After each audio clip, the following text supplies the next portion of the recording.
Hi, everyone. Thank you for coming today to see yet another story of Fruitful Talk, and this time with Kristen Pereira, who is the founder of Adalinda Fashion.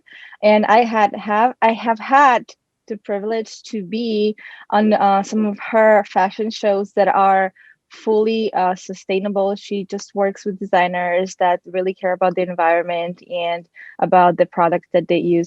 Please subscribe to my channel. I post every single week and I love sharing stories around sustainability and people caring for other people for their products. So, hi Kristen. Hi, how are you? Doing good. Thank you so much for being here. I'm gonna open and let you introduce yourself for the viewers and anything you'd like to share to introduce yourself, please go ahead. So, hi everybody. My name is Kristen. As mentioned, I am the founder of Adalinda Fashion. We are a platform which connects sustainable brands to consumers. We also host a podcast named With Adalinda, and we produce fashion shows. Right now, we've been producing them virtually because of COVID. We have not been able to actually gather like we would love to. It feels so crazy that a year ago we were gathering and having fashion shows, and Miliana came to one. And now that's such a no no, and everything's been virtual. And we've done two virtual events since then. And we're working on our upcoming virtual New York Fashion Week show to be released next month. And it's been a crazy journey from non-virtual to virtual. Yeah, it's been a crazy journey, but I really think you've been doing an amazing job at showing that on your social media. I got to see it, and I really want to acknowledge you for that, for embracing this changing times and changing with it. As they say, the only thing that's constant is change. So you're doing a great job at it. I do wanted to ask you, when is Fashion Week this year? So this year Fashion Week is, I want to say, the second or third week of February, depending upon how you're looking at the calendar. Um, Usually we do our shows around like the 13th, give or take a few days. Okay, all right. So yeah, as you know the exact date, you can you'll post it on social media and everybody can check it there. We'll go into that in a little bit. I would like to know how did you decide to start Alina Fashion and really focus on sustainable fashion? Yeah. So Adalinda Fashion started as a passion project. So I was working with a coach at the time, and he was like, well, you shouldn't just do a blog, you should do more than a blog. So I wanted to start a fashion blog. So what happened was I was working in retail at the time, and I noticed that customers were just buying and returning and buying and returning over and over again. And I was like, I don't understand this. Like, I don't return things often. I mean, maybe if there's like a defect or like something I didn't notice and I bring it home, but I don't just like buy something and then return it and then make a habit of it.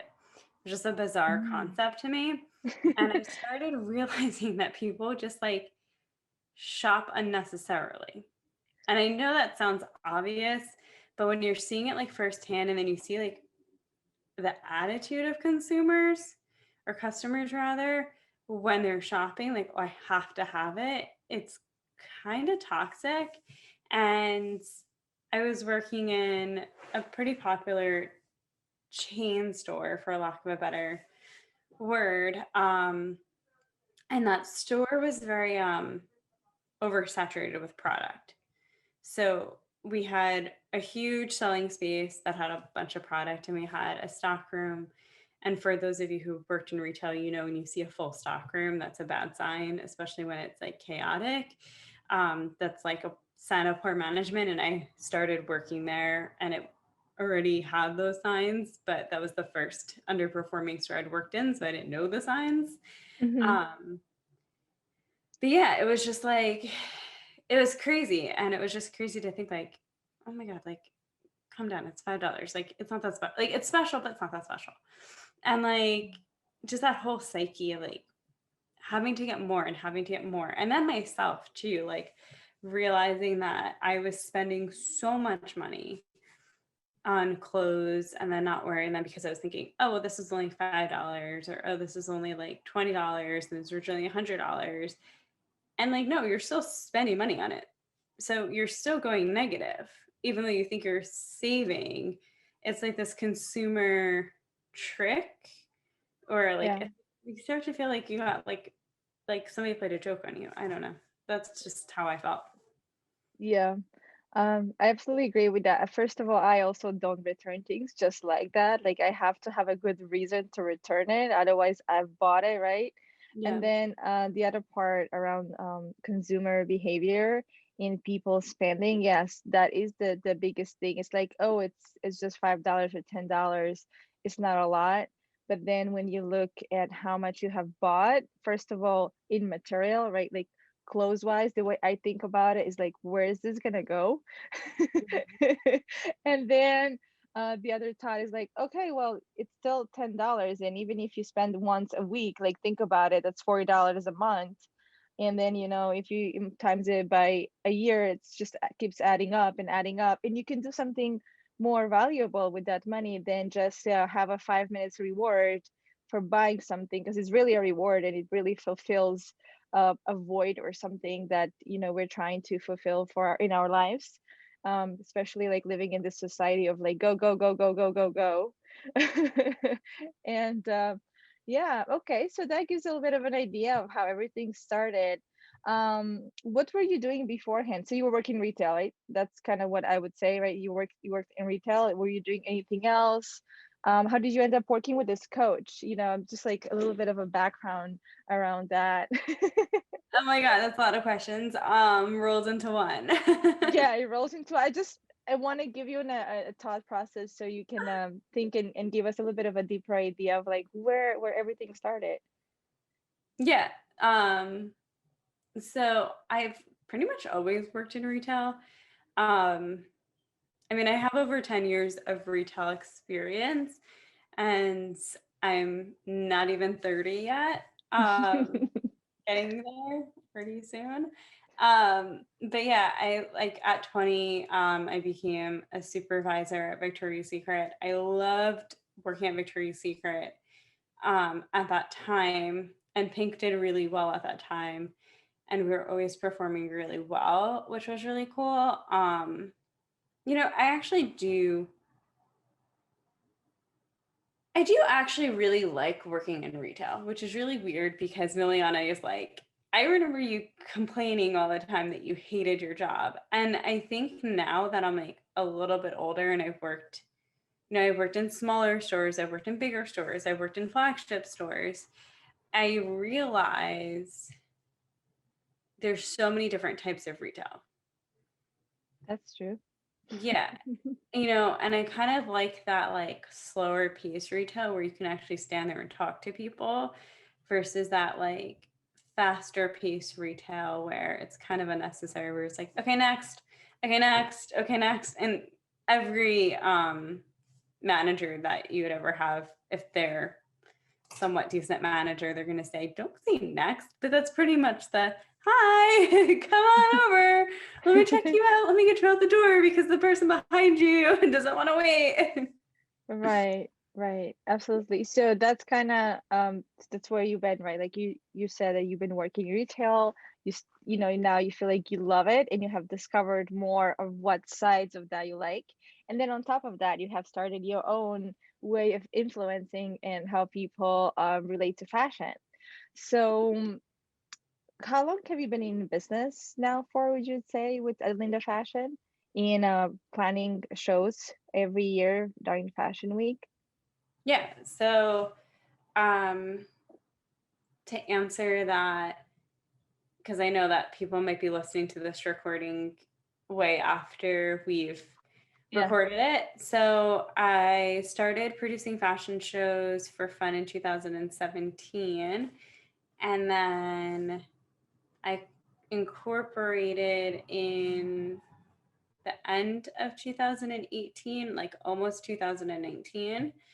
Um, and I've done one fashion show per season. So it's two fashion shows a year since 2017. With the exception of 2020, we did three fashion shows. One was live, two were virtual. One was live in New York, the other one was virtual in New York, and the third one was virtual in California. Wow, wow, that is really nice. So, when you had your first show, did you have a lot of people there? Because the last show I was at your show, there was a lot of people. It was a full house and people even waiting outside to get in.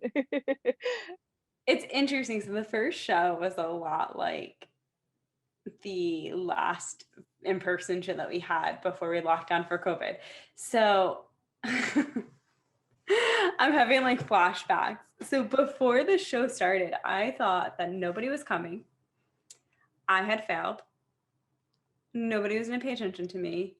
Who was I to be having a show during New York Fashion Week? Right? Like I had all these like things in my head and I couldn't fit more people. I don't even know how many people came. I think it was probably like 160. Um, Yeah, it so it was was hard to keep track. It was really hard to keep track. Like yeah, the line was so long and like so many people. yeah, yeah. And the last one, I mean, the last one, there was a lot of moving pieces that happened behind the scenes, and it was like it was crazy. Like we couldn't fit all of the people that we had come. Um, as someone who anyone who produces events kind of knows, unless you're like producing an event for like a big celebrity where it doesn't really like matter as much and they're like at like MSG or Staples Center or something like that, trying to gauge how many people are going to come to your event is actually very hard to do. Because if you make the tickets free, everybody RSVPs and no one shows up. If you make them a like a price, then people are going to buy them, but they're going to wait until last minute to buy them. Yeah, So, because they want to make sure they can come, right? yeah. So it's like this weird guessing game that you play when you're like producing the event and you never really know until like it happens how many people are actually going to show up. Yeah. So this is your last show, right? Before COVID, like we had people in person. What about your first show, like where everything started? What do you remember about that? Like, That was what? actually the first show that I was talking about. That's what I was saying. It sounded like the last Hmm. show. So the first show was like a line out the door. I remember it was like an elevator that went up and down. And I mean, obviously, I learned since then you don't do the elevator because the equipment can't get up the elevator as easily. Um, but I remember there was like an elevator that went up and down. And one of my family friends came up and I was like, what are you doing? Like, you're not supposed to be up here. They let you up. I was so mad. And it turned out that like people, so that one was different because they actually had a hallway and that studio is not there anymore. Otherwise, I probably would work with them again. But it had a hallway and like on the inside to get to the elevator, and people were just like waiting in the hallway. The last show, um, the only difference with the line was literally on the sidewalk. Oh wow, I didn't get that. My bad on that part. I didn't get it. Okay, that is me. So you had your first show that was a sold out, and then the last show right before COVID hit also completely sold out, and people waiting on the like outside. I mean, you're a success right from the start. This is amazing. No, I love it. I don't think I actually knew this part of your story. So that's beautiful. You shared that.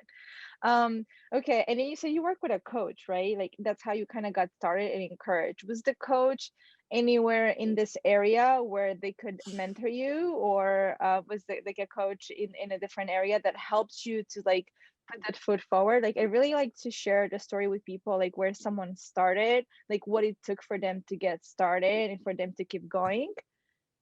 You make me laugh because you're asking me questions you know the answer to. Oh, I mean, I got, I might know the answer, but to be honest, like I'm not asking them for me. So so I'm sorry that I'm making you feel a little bit like, it's a little funny, but I'm definitely not asking them for me. I'm asking them for the viewers. I really love to share your story. I think your story is very unique, and very bold. Not many people have the courage to do what you're doing and to get so many people together and fashion designers. I know it's very challenging to have people commit to something. You can have fashion designer commit and then maybe not show up because you're not someone who is well known, like you said. You're not like a well known event producer, so you just like people know they're gonna show up. You kind of are just doing your best from you. Yeah. So I had a coach through Landmark. And I don't know what else to say about that other than That's like okay. I was Um, like, I can't do this. And he was like, yeah, you can shut up and like go do it or go have fun. And yeah, so, like you jump, yeah, jump. honestly, like coaches are great because they're supposed to think bigger of you than you do of yourself. And I didn't think I could produce a fashion show. Um, and like I could, right? It's like all the skills that you have from working in retail, running the floor and planning out a floor set. It's not any different of a skill. Um,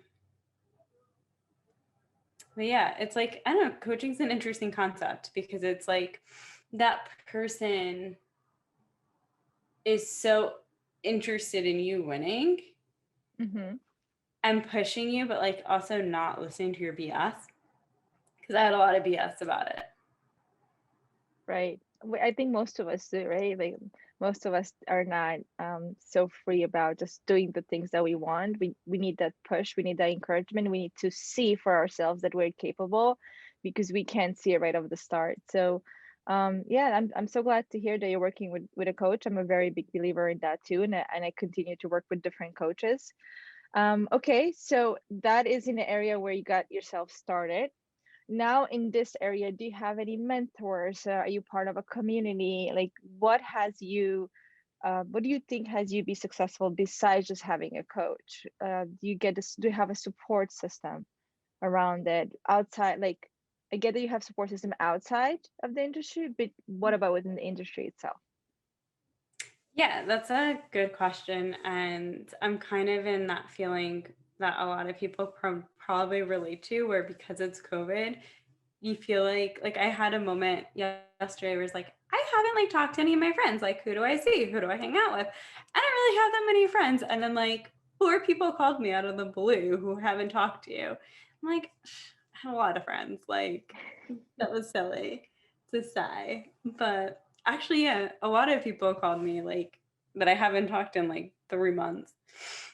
You being one of them. Yeah, I definitely did Yeah. call you because I thought of you, especially when I started this Fruitful Talk, that I really want to share people's stories. So what about the Yeah. community itself as in the fashion and sustainable living? Yeah. So, pre-COVID, I was pretty active in the NYC Fair Trade organization. But I mean, with COVID, I feel like I've been bad. Like, I haven't been like actively like going to trade shows, because you start to see like the same faces at trade shows that you see at shows and fashion shows.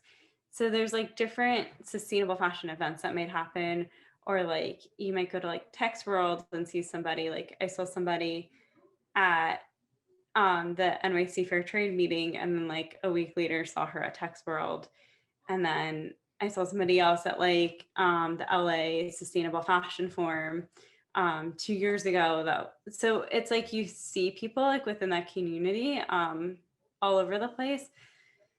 But it's like with COVID, I need to get better with being on Zoom calls again, um, because I don't know, it's just different. I miss being able, even if I'm doing like an online like form or something, there's something, it's great that we're able to be on Zoom, right? And I don't want to undermine that, because I think it's like really great that like we're even able to communicate. Because if you can imagine being locked in our houses with no internet. Yeah, I mean, you and I are able to have this discussion right now because of the internet and because of Zoom. So, Yeah. I completely get what you mean. Like, there's some parts that you're just missing Yeah. that could really help you to put yourself out there, especially like you gotta fill those materials, you gotta see, yet, just seeing a photo of him, it's completely different. Even Um, like going to like a networking event or going to a trade show, it's that walking around and getting to know people, right? Like mhm. that's that's a kind of personality that like you really have to have in the fashion industry, is like you have to be able to talk to people, you have to be likable. I remember being a kid and thinking, oh, I really want to be in fashion, I really want to be in fashion, and I would read like these business books, and they would all say like it's about who you know. um and now with social media, it's changed a little bit because you can go direct to the consumer. So media Mhm. changed, fashion's changed. But at the end of the day, it's any business is built on relationships. Right. Okay. So what you're saying is that you nurture those relationships, people that you meet, you can meet them once and then, you nurture a relationship and then you again see them, invite them to be part of your show or invite them to be a guest and share the story, just have the experience. Yeah. And then it's also too that you start to get to see the same people, right? Because it's like that whole idea of, sounds so cheesy, but birds of a feather flock together. Is that the saying?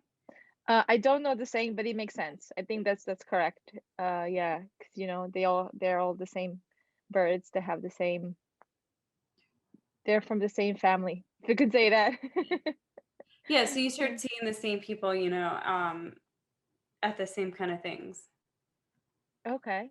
All right. So that gives me or gives the viewer an idea of how you manage your relationships and how you like you keep stuff going. You go to these events, you meet people, and you touch base with the old ones that you've met. Um, and since you touched base a little bit on 2020 challenges, I was gonna leave this for last, but I guess we can touch base on it right now. What was the most challenging part of 2020? And then what was the most rewarding part of 2020? Oh, 2020 was a challenge right from the get-go. Like now actually really looking back at it. Um, So one of the challenges was, not being able to have the shows in person, not being able to go to the networking events, to like you said, like yeah, but you know what? Honestly, like if I close my eyes, right, and I think right now back to where I was a year ago, because this time last year was I had a totally different team than I do now. I had just met Sonia, um, and she was interning for me, and now she's like my right hand person. Shifting around like who was on my team, and like we weren't consistent like we are now, in terms of like meeting every week. That was like probably one of the harder things. And then after the pandemic started, I had started an internship program because I was like, well, we're all sitting home anyway, and these kids aren't going to have, I shouldn't call them kids, um, like are not going to be able to fulfill their college credit internships because a lot of companies were on a hiring freeze.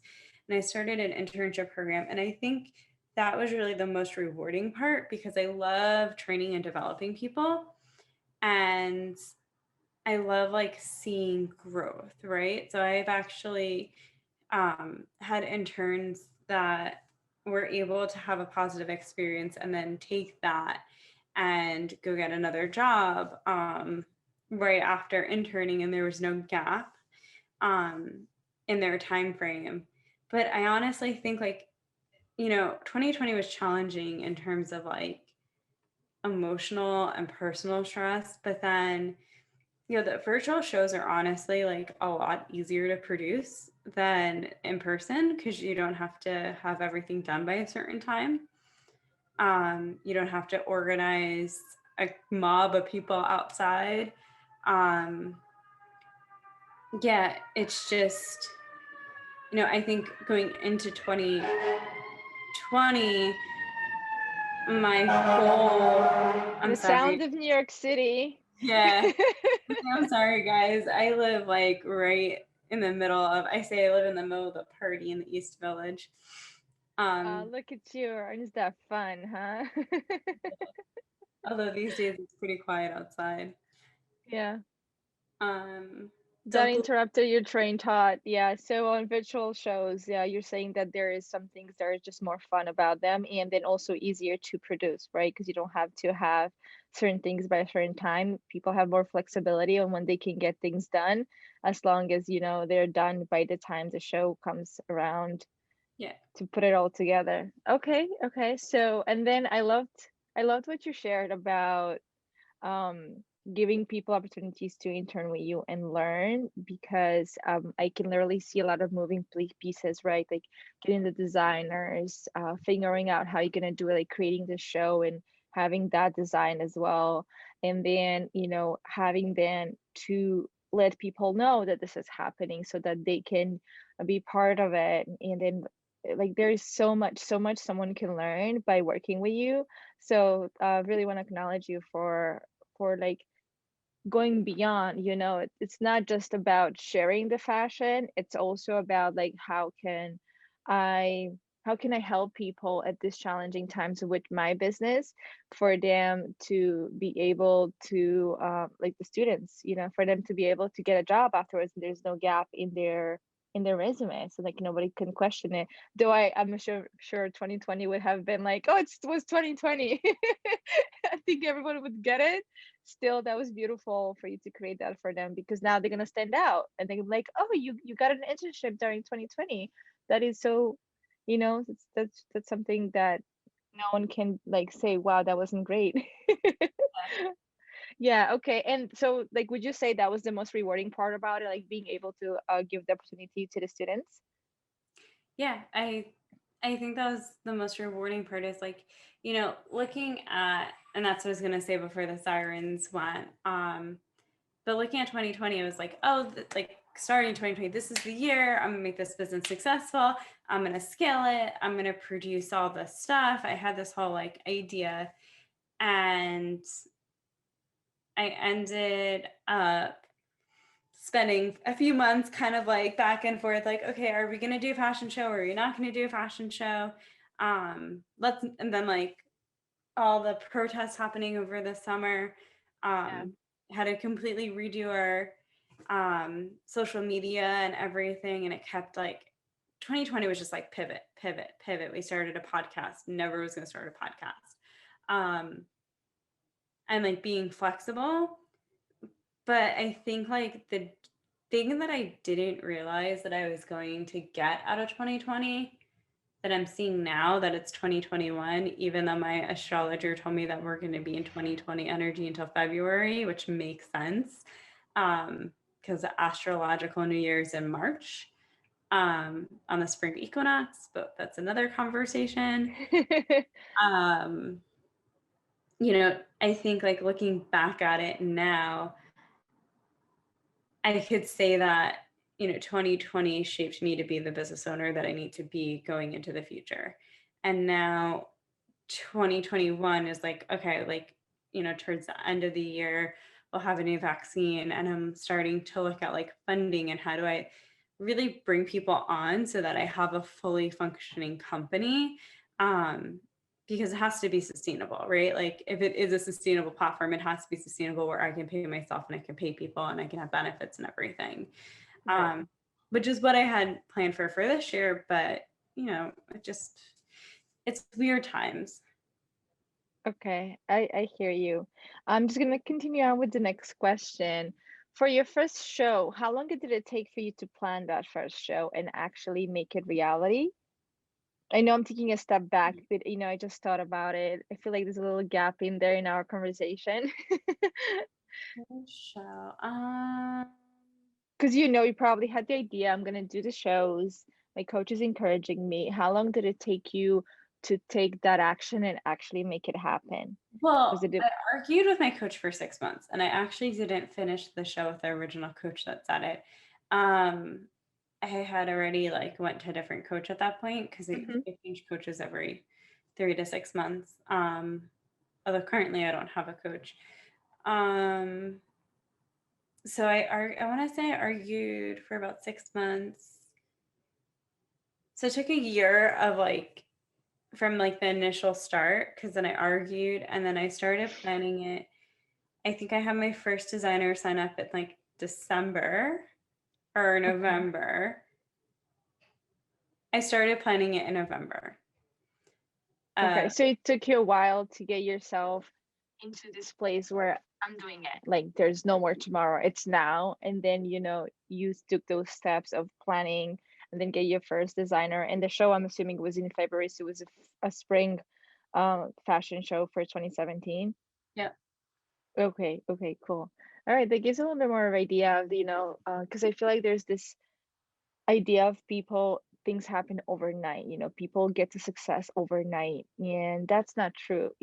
I've never met anyone that has made it overnight, and I really want to give people this connection that can see that even if you don't do it like right now and you really want to do it right now and you give it time and you work on yourself and you keep growing, developing whatever you need to do for yourself, 6 months later it could happen or it could be a year later, but the most important part is that you just keep at it. And I think that your story of like having a year where you actually wanted to do something and then until it actually happened is a very, very good example of it takes time. Yeah. It takes time and it's okay.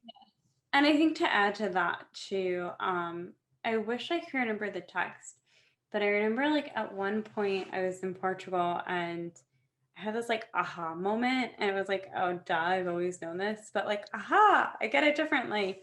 And I texted my trainer like a paragraph, and I was like, everything in life is like working out. I'm like, because if you think about it, right, like you go to the gym and you do what? You do this, right? Hmm. Like a bunch of times for a bunch of days, or you do this and you run for a bunch of times for a bunch of days. And then over time, all those little actions will add up and you'll be really fit, right? And your whole life is like that, right? So if you want to have a good relationship, it's a bunch of little actions and it's a bunch of dinners. I don't know, people used to go to the movies. Now we go to like bars and clubs, but like, I mean, Yes, you go to the movies. are movie theaters even open? I don't think they are. Oh, sorry. Are you talking about 2020? Oh, Okay, then it's now a we do different Netflix story. show. But like you like but that's the thing, right? Like you're gonna have a good relationship because you nurture it over time. You have little actions that build up over time. It's the same thing with the business, right? It's little actions over time and you find out what works for your business, right? So Yeah. um it's the same thing for Instagram content. You always hear Gary Vee talking about like, just post a bunch of stuff and eventually you're going to find out what works. And I'm sorry, guys, if I talk really fast, but I just do. I don't know. No, you're doing a great job. Thank you so much for being here and sharing the story. I wanted to ask, what was the most challenging part of your journey? I guess probably there would be a difference of like starting in and now, and yeah, I guess 2020 adds to it. But like, let's see, maybe taking out a little bit of 2020 since we talked about it. Like, what else on the business level of being independent? Now like you're in corporate originally, you weren't. Like all those things. Like, what are some challenges for you that are the greatest challenges that you're facing on this journey? Yeah, myself. It's Tell us a little bit always more about that. it's always yourself. Like when something happens, right? And you're like, "Oh my god, I'm by myself. I have to handle this," right? Cuz like, if I'm on a film shoot, for example, I Hmm. was in a film shoot in California in the middle of the desert and it's like nobody's coming to save me unless I make a phone call and make a request. But I need to calm myself down and hold myself calm for the people around me, right?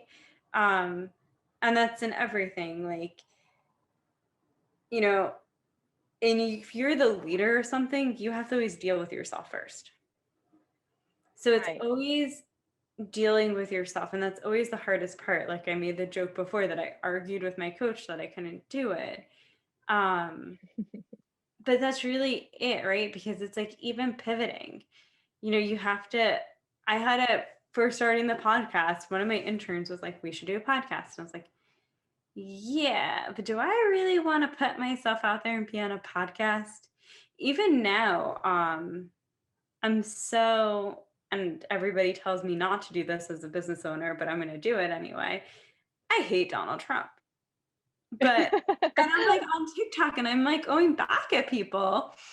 And I'm like, oh, I don't want to go back at the wrong person, right? Because you're always like dealing with yourself because you don't want to be uncomfortable. Yeah, and you also don't want to say the wrong thing. You don't upset someone. Mhm. You want to keep your opinion to yourself because that's what we're taught as a society. To keep it to yourself. Don't tell someone else too Yeah. much and all those things. And then it's a comfort zone too, like you said. You feel comfortable where you are. So if you put yourself out there in a place where someone can say negative things about you, then you're just like, oh, this doesn't feel good. I should go back to the shell. And I also, just to kind of put the whole I hate Donald Trump thing in context, I actually told myself a while ago, I'm like, I'm not going to be quiet about hating him because, as we've seen, this is the week after the Capitol was seized. This is right out of a Mussolini Hitler textbook. These are the exact events that have happened. So, as a member of the United States Society, it's actually part of like a civil duty to speak out against your government when you feel that your government is corrupt. Now, I do have compassion on some level, very hard compassion for his supporters that are brainwashed and listening to QAnon conspiracy theories or might be taking on racist beliefs without realizing it, because I do know that it's a multi-dimensional issue in America. And as someone who is, I started Adalinda mostly because I understood what was happening in factories overseas. And, people are people. Yeah. And So what you're saying right now is, and correct me if I'm wrong, or if I'm right. What you're saying right now. So one of the things that you're also learning through this journey of having a business is standing up for where your beliefs are. And I know politics came into this conversation. That wasn't the plan. So apologize for anyone who is listening to this for a completely different reason. I'm most likely I'm going to leave this in the recording because it's just you and I'm sharing your story. So like this is you. But to go back to fashion, connecting it to fashion, what was going on in the factories overseas, and you were like, no, I don't want to promote those type of brands. I want to promote brands who care how they make their product. yeah. Okay, so would you put that into like the most challenging part about also like this journey is like finding those brands and like working with people? How do you decide which brand is the right brand to work with? So finding brands is not a challenge. Right now, finding brands that are ready is partly a challenge because a lot of factories were closed down during COVID. Um, I just want to also add one more thing, because you were saying, correct me if you're wrong, the correlation that I had between factories overseas and like people with like Donald Trump is I cannot have a platform that is about community and connecting people and then support someone who is saying racist stuff. I absolutely agree with you. Yeah, this is what sustainability is about. And this is the reason why I define sustainability as one, doing self-care and love, and then connecting with others and doing the self-care and love. And that's how we also do it as a whole in our surrounding. And that is in our case, Mother Earth, because really it provides everything for us. Yeah, So yeah, thank you for bringing that. That was a really great example of like working on yourself and then looking out there in the community and saying, now that I am okay and then I feel better with who I am and I continue to work on me, it's how can I help out there in the community? exactly. And that also helps. It has a ripple effect. It helps a lot more. It's the reason why I feel like these conversations are often not about nature. It's always about people, but somehow it always ends up affecting nature. And We are a part of nature. yeah, yeah. So that's where it just like it's there, Mhm. always there, but it's not like a direct words that come out and saying, do this or that. Okay. So what's the most rewarding part? I guess this is also the most rewarding part, right? For you, like standing up and doing the best you can. I think the most rewarding part is it's my authentic voice. Okay. I'm living out my life's passion. I can tell, you can tell, like when I just came off of a high from doing a project, it's different.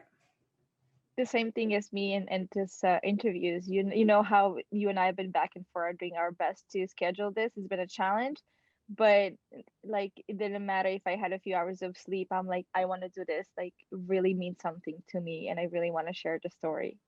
All right, and I know this conversation was a little bit all over the place. I usually try to organize them a little better, but it's okay. Just so we can go back to the type of clients, I'm gonna call you clients, though I do know that you produce shows, so you have the client as the both the designer, right, and the brand, and then you have the client is the people that come to your shows as well. Like you have those groups. So could you tell us a little bit more about the designers or the brands that you work with? Yeah. Like what are the things that you look for? This is also a great way to, I guess, promote you as well, okay, and also for people to understand who you are more as a brand. Yeah. So it's value driven, and with values, your execution or what you do has to match your values. So, um, what I do is each brand is hand selected and we interview them before we bring them on. So, because our brands are smaller batched and independent, we're more likely going to get to know who they are. And just because they are smaller, that in itself is sustainable. For example, fast fashion is not sustainable because even if they have a sustainable collection, because they're still producing lots of volume. So think of Hmm. lots of volume as a bunch of junk that's going to end up one day in landfill. Yeah. Um, so with our designers, we hand select them, they're small batch, and I really listen to how they make their clothes, what their process is like, and um, where they're getting their materials from. So each designer might have a little bit of a different journey. And then it's up to us to educate consumers on the designers, right? So what makes Hmm. this designer sustainable versus this designer? So this one might be making clothes out of natural dyes and textile garments, while this other designer might be using dead stock material, which is waste in the fashion industry, that it's just fabric that another designer said, okay, I don't need any more of this, I'm going to throw it out. Okay. That gives a very good idea. And then obviously you market that to the people who care about sustainability, who want to buy products they're not constantly returning. Even like taking a small step towards that, in my opinion, is still a really big deal because I know some people are still kind of like 1 foot in and 1 foot out. But even that, like 1 foot in, is still a major, major step in exploration for people to learn. And I think you really provide that for them to understand how this industry works. Okay, this is great. So just to make it a little more clear, what do you consider sustainable about your business? Though I really think we've really answered this, I kind of just want to put it together from the whole conversation we just had. Like, what do you find yourself to be sustainable about your business from self-care, like loving and caring for yourself, connecting to others, and bringing that love and care for others, and then that influencing a whole society and especially our mother nature. I think it's really the designers that make it sustainable. It's the messaging, it's the influence that we have. Um, I think it was like the second show I did. The second show I did was very different than the first show I did. I did it a smaller. It was really cool actually because it felt like a gallery. But all of the models were in presentations. That means that they're kind of just like standing there. Um, and then like people are kind of just like hanging around and like networking a little bit more. So it wasn't the same as the first one where it was runway. And I remember thinking like, oh wow, even if I have only 50 or 100 people in a room, that's still better than having nothing because I don't know who is in this room that because they came to one of my shows or because they had a conversation with me about sustainability that they have now thought like later like at some point after interacting with Adalinda that hey, maybe I won't buy that because it's not sustainable, or maybe I won't go shop at that brand, right? Or, I mean, even my mom, it took her a while to kind of understand it. It's Hmm. also not something that she learned in school like the younger generations do now. Hmm. But she's like, oh, I didn't buy that because I know you said it's not sustainable. She actually bought me, she went out of her way to find me cotton sheets to buy me like a few months ago. And she was like, I knew I couldn't get you polyester. I was like really impressed by her. So it's like how many people that are like that now because they've interacted with me and they're like, oh, maybe I won't buy that extra shirt at H&M, or they thought something else. So I think like that influence, that's the most sustainable thing that I can leave with people because it's something that people have now for themselves. Yeah, absolutely. I love this. It's just you're really showing how you're leading by example, how people in your community just see what you stand for and you show them with your actions. And then they make their own choices. Maybe they won't fully convert and like be fully sustainable, but they will definitely take action. And that's really what matters at this moment of where we are, like for us to take actions for sustainability, because those little actions taken by every single one of us really adds up. Yeah. Okay, since this interview has been a little bit, longer than originally planned, I do have a couple of more questions that are gonna really close this up for us. So one of them is, what do you have in plan for 2021? And I completely got that for you, it hasn't started yet, because astrology hasn't, calendar hasn't started. But what do you see yourself planning for this year? Like whatever you'd like to share with us, I would love to hear. Yeah, I actually already started. I'm like looking at my behind my computer here. I have all my 2021 objectives. We've actually started planning it back in November, December. Perfect. Um, and we're just looking at how do we expand on the current message and get the company in a place where it's fully funded. Um, so I can't tell you guys everything that's on that board, That's but okay. what I can tell you is be prepared to see more of what you've seen on a larger scale and in an expanded version. So we're looking at how do we expand on our social media platforms to get the message out, while also expanding our events and hosting more events once we can, knock on wood, travel and see people again. um, but it's a little hard to plan while we're in a pandemic and I'm trying to plan events because it changes. Well, Um, I believe in you and I know you will make it happen, because I mean 2020 has been a challenge, and look at you, you're just expanding and growing through this challenge. So that's really, yeah, that's really inspiring. Thank you so much. And then do you have anything else before I ask you, I guess, the final question for 2021? Do you want to have anything else that you want to share with us? I think, just stay tuned because like, I don't know, I could just pull something out of thin air and Okay, so Um, I also get that you're pretty spontaneous. So you like that. The creativity comes out very naturally. And where can we find you on social media? yeah. And that's really like the top question, I guess, towards the end of the this. On Instagram and TikTok, it's Adalinda, ADALINDI _NYC. On I will link, also post them in below and more information. But okay, and then you have TikTok, you have Instagram, and do you have any other platforms? We have a yep, website, correct? yeah. Our website is adalindafashion.com. On LinkedIn, we have a page under Adalinda Fashion. Um, Pinterest, we are Adalinda Fashion. I want to say it's Pinterest / Adalinda Fashion. Okay. Yeah, I will definitely have a link before below as well.